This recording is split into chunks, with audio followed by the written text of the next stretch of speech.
Welcome to our channel. Today we how to authorize Facebook CAPI using Shopify app, complete guide step by step clearly. Start by logging into your Shopify admin panel. In the left sidebar, navigate to the apps section. Click on Customize your store to access the Shopify App Store.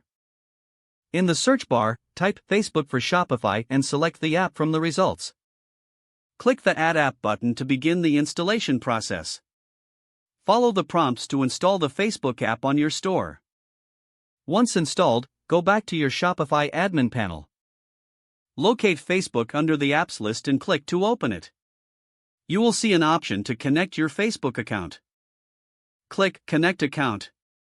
Log into your Facebook account when prompted.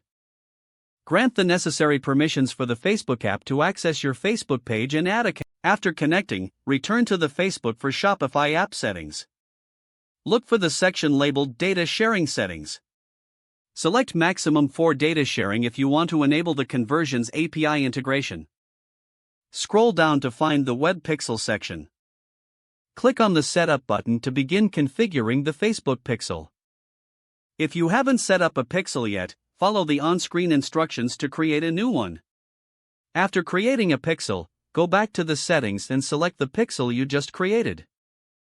Ensure the pixel is activated by confirming the status shows as active. Next, return to the Data Sharing Settings area.